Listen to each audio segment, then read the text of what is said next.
Yahoo! Welcome, my beautiful brothers and sisters, to the Aquarian Adepts, my platform to become your spiritual server. And welcome, Capricorn Sun, Capricorn Moon, and Capricorn Rising, or to anybody who just wants to hang out with the Capricorn crew, to your first half of June 2018 report. Thank you so much for joining me, Capricorn.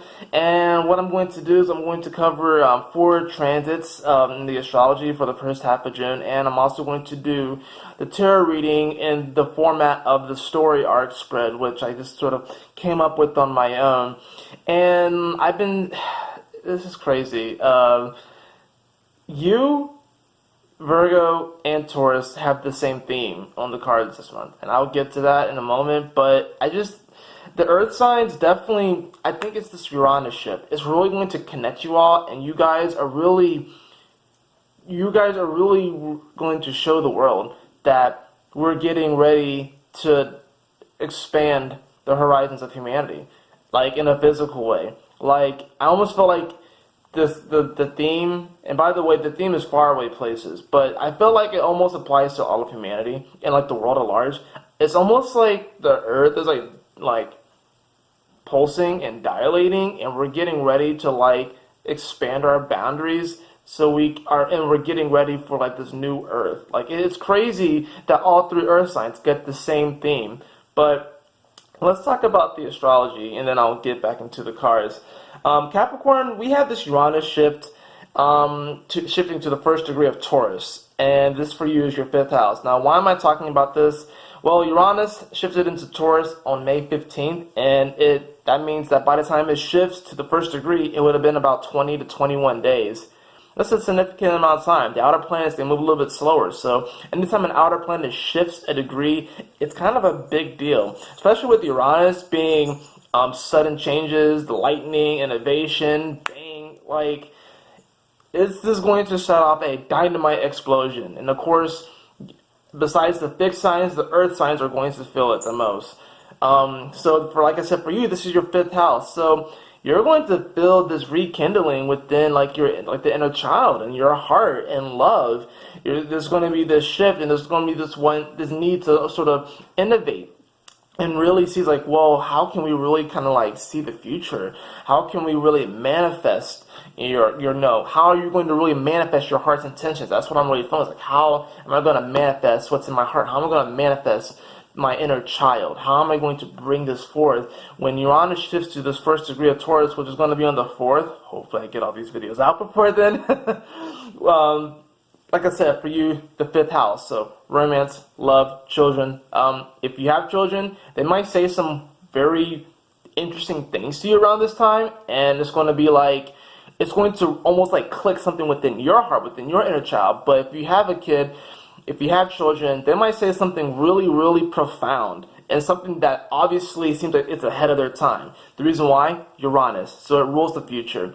So do not be surprised if your child says something to you, or even if you don't have children, you might just see something from a child, or maybe you babysit, or maybe you see something online or whatever. But it's like, pay attention to the children, Capricorn especially, because they're going to say some really deep, profound wisdom, and it's even going to almost give you like this idea of how you can manifest your heart's intention, how to bring this forth, how to change the foundation. Because we also have to consider Pluto and Saturn are in your sign. Mars is in Aquarius and will real retrograde back into your sign later, but Pluto and Saturn are here. So it's like society, you're already feeling how society and order at large are changing, because it's happening within you. Like, it's happening mainly within you, and you can see and feel how it's happening on the outside world. So there's definitely going to be this deep transformation. With Uranus shifting to that first degree of Taurus, you're really going to start to feel more into your heart and how to bring that passion forward in a very new and creative and innovative way. Mercury is also going to shift into Cancer. This is going to be on the 12th, and this is for you is your 7th house. So this is going to be interesting, because now you're going to start to establish this deeper empathic communication with partnerships. It doesn't have to be romantic, but I'm kind of getting the sense that this is romantic. I'm getting the sense, Capricorn, that since your heart's going to be ignited, and it's going to be like this bang set off with Uranus shift, you're going to want to kind of communicate this with your partner. You're going to kind of want to, mingle and see, how they feel about things. Like, what shift are they going through? Mercury shifting to Cancer in the 7th house is really going to bring about this need for a deeper emotional connection and even emotional intelligence with the partner. I'm feeling it's more romantic, but this really can go for anybody. This can go for family, friends, anyone that is really close to you and knows you quite well. You're going to have this need to want to connect to them on a deeper emotional level. We also have Venus shifting into Leo. This for you is the 8th house, and this is going to happen on the 13th. This is interesting because it's the 8th house, so it's kind of steeped in mystery and taboos. The house of shared resources. It's a very spiritual house, naturally ruled by Scorpio. So with Venus shifting here, this is definitely going to give you a bit of a mysterious allure, and people are going to be pretty attracted to it. People are going to be like, okay, oh, all right, I see you, Capricorn. Like, it's going to be odd. It's going to give you a bit of that almost. And it's funny because, Venus doesn't like to be in Scorpio, so it being in the 8th house, it doesn't really like to be in the 8th house because it's the natural house of Scorpio. But for you, when it's in Leo, it's going to kind of have this sort of like, it's not going to be as pronounced as disdain for this spot because it's Leo. So you're gonna be more attractive to like the passions and this love and really expressing from your heart space, especially with Uranus shifting into to the 1st degree of Taurus, which is the 5th house naturally ruled by Leo. Venus shifting into Leo on the 13th in your 8th house is really going to give you this mysterious allure that people are going to just be really attracted to you, actually. If you are single, watch out, because there are definitely going to be people that just suddenly just kind of like pop up, and you're just going to kind of like law of attract these people, and they're going to almost kind of see you as like this mysterious energy that's going to kind of give you like this deeper sensuality. This is also going to be, honestly, like if you are, whether you're coupled or you're not, sex. I'm just going to be flat on honest. Venus shifting into Leo with the 8th house, you're going to be having a lot of sex, or you're going to be at least thinking about sex a lot. It's going to be quite interesting. Like, if you're coupled, be prepared to have a lot of sex. Like, I'm just going to be completely upfront. I'm going to be, like, just Scorpio blunt, and I have I have a rising Sag. I'm just going to be very blunt. You're definitely going to be feeling like your sexual drive is just going to go like, boom, it's going to go through the roof. So that's why you're like also, it's interesting because the day before Mercury shifts into Cancer, so that's what I'm saying, if you are partnered up, you're going to want to establish that emotional connection, that a deeper empathic connection with your partner. But then when Venus shifts into Leo the next day, bam, like you're going to be like, all right, let's get it on. Like, it's going to be really interesting, right? You also have the new moon in Gemini on the 13th, with this for you, your 6th house. So like I said, anytime you have a new moon, it's kind of setting the seeds of the beginning. It's also kind of the ending too, but it's a beginning and an end. And for you, since this is Gemini, yeah, there's definitely going to be this need to establish like this revival within relationships and your communication. But since it's your 6th house, you and your partner are really going to be, if you're coupled, you and your partner are really going to be trying to figure out how to kind of create your schedules in a way that's more conducive for you to kind of bring forth anything that you're trying to create or any type of innovation that you're trying to bring forth. You and your partner are going to try and sync your schedules. If you're not partnered up, this definitely could be just you wanting your environment to reflect this deeper love that you're finding for yourself. You're wanting to create your day and your routine in a way that reflects this deeper sense of joy and passion and living from your heart's integrity. So with this new moon, you're really going to start to think about your day-to-day reality and even the people in your day-to-day reality, how they impact you, how they affect you. You're really going to start to pay attention to like the people that you spend the most time with, because that's really kind of determining where you're kind of heading in life. And Capricorn, you're a pretty direct sign. You want to climb this mountain, you go for what you want, and it's kind of for you, it's like almost kind of like slow and steady. It's kind of like Taurus. You're kind of like almost like the Taurus of the cardinal signs, if that makes sense. It's like you're willing to go after what you want, and to move forward, but it's like you don't mind just taking step by step, day by day. You know, you will just, but once a Capricorn is really set on achieving something, you really can't stop them because they will just keep going. It doesn't matter how tall that mountain is, they will keep going. So this is definitely going to be the first half of the month. Like I've been telling a lot of the signs that it's going to be kind of really fast. But also, it's going to be really profound because the Earth is really shifting forever, especially with the beginning with that Uranus shift to the first degree. Like I said, your 5th house, you're really going to start to feel it a lot more. Now, let's look at the cards. So, like Taurus and like Virgo, we got faraway places for your theme, which is get ready for new horizons. I literally feel like this is just the Earth dilating, expanding, evolving. And the earth signs are going to feel this. Y'all are going to feel this. So for you, it's going to be like, we really need to create a society that is more conducive for love. Aww. And I know you probably don't like that. Like Capricorn sometimes doesn't like to really get in their emotions and stuff like that. But that's really what's happening here. That is really what's happening. And you're going to be feeling it more. You're like, wow, you know, you're going to be feeling more this need to try and, you know, unite humanity. But, you know, since you rule order and structure in many ways, it's like you do have to kind of concern yourself with the politics of all this, right? But you're going to you're wanting to expand upon the current system. And that's why Pluto's in your sign, wrecking a bunch of this shit, wrecking traditions. So it's like, you definitely are going to be getting ready for new horizons and wanting to expand and go to faraway places, places where humanity has never been before. You're going to be really thinking about this in a deep way. For the exposition of the story, we actually have the Knight of Swords. You have, let's see, hold on, 1, 2, you have 3 court cards in this, and 2 major arcana cards. So this court card is a person, and I'm even feeling like it's Aquarius.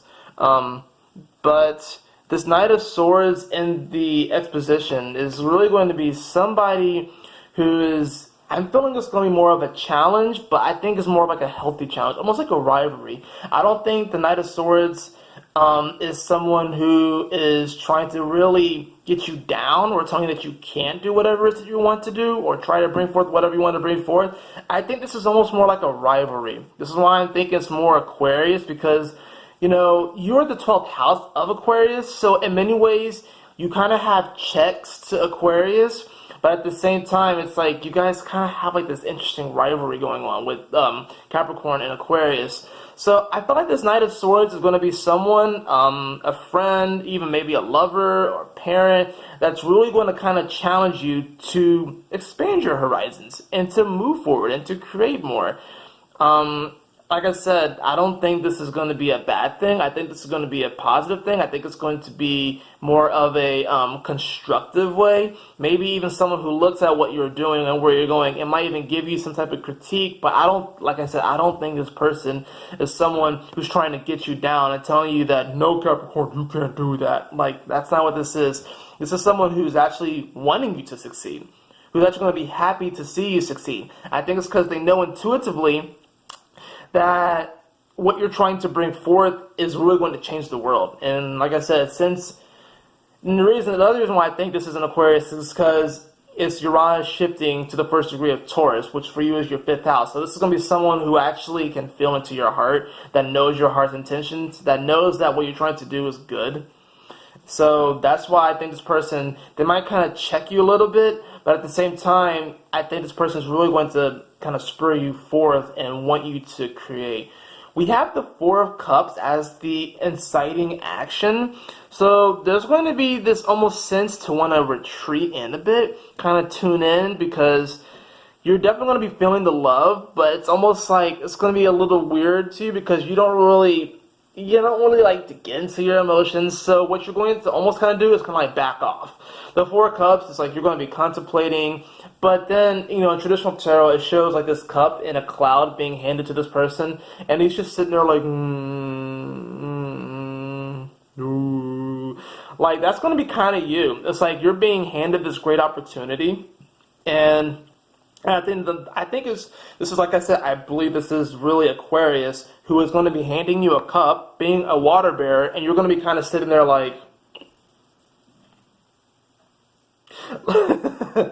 Four of Pentacles, you're stubborn. So Capricorn, just kind of let go of the stubbornness. Let go of whatever it is that you're holding on to. I promise you, because this person who's coming to you is trying to help, honestly. That's really what I'm feeling.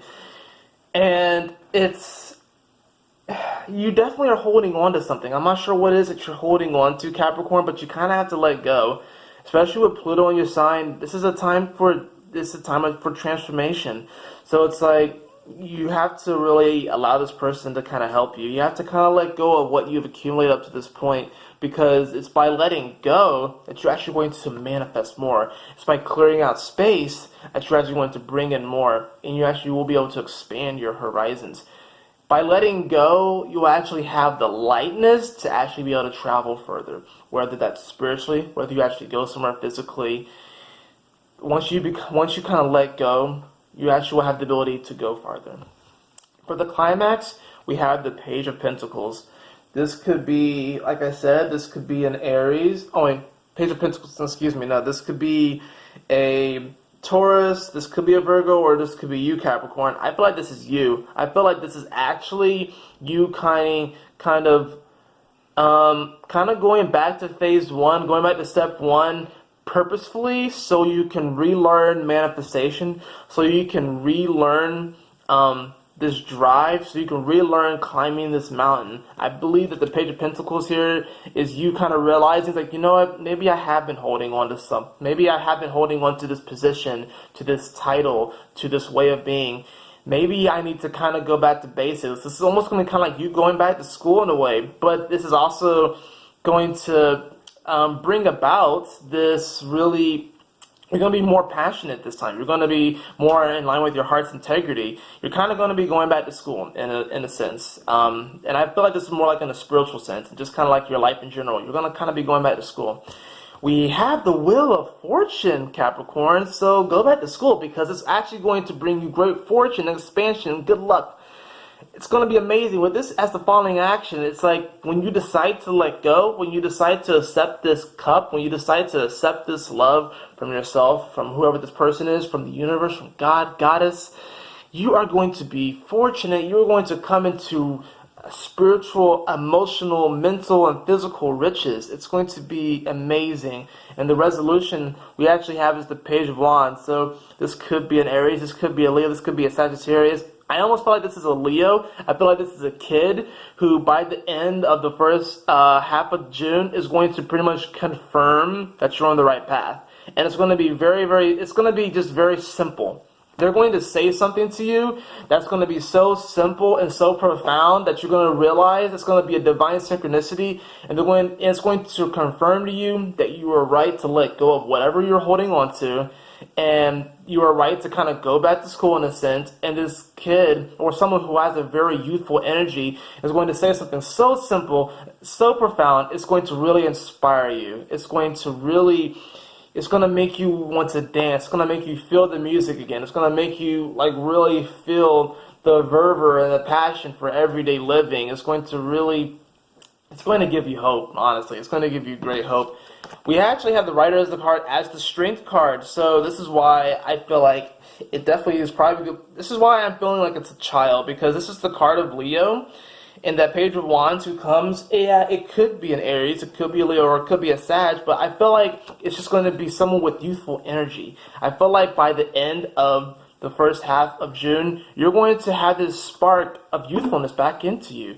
You're going to have this spark, and you're going to really want to bring forth and create from this space. It's almost going to be kind of like, I had this conversation with someone yesterday, and it was funny because we're just talking about, children and stuff, because he has some kids and they were kind of like running around at the restaurant and stuff like that. And I was like, these kids are getting smarter. Like, they're getting smarter and smarter. It's like, oh yeah, I know. But the kids are getting smarter and smarter. It's almost like you're going to take whatever this child says to you, you're going to take it really to heart, And it's almost going to be like, maybe kids should be in Congress. Maybe kids should be, in politics. Maybe kids should be doing this. Because, yeah, they might make a day where it's like, I don't know. What's a day that a kid will create? I don't know. National... I don't freaking know, actually. The first thing I thought of was sleepover day, which doesn't make any sense, honestly.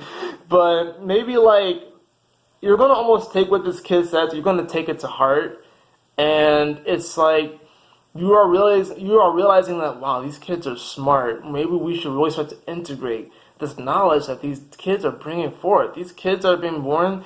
They are super creative, they're super smart, they're super intelligent, and Capricorn, you're going to notice it. And it's going to actually, this is going to connect with your own inner child, your own heart, your own passion, and it's really going to allow you to expand your horizons, and you're really getting ready to just go on this grand adventure. And it's going to be through your heart space. That is it for your reading today, Capricorn. I hope you all enjoyed it. If you did, please like, share, and subscribe. I would really appreciate it. And if you would like a personal reading with me, you can follow the link in the description below to the AquarianAdepts.com.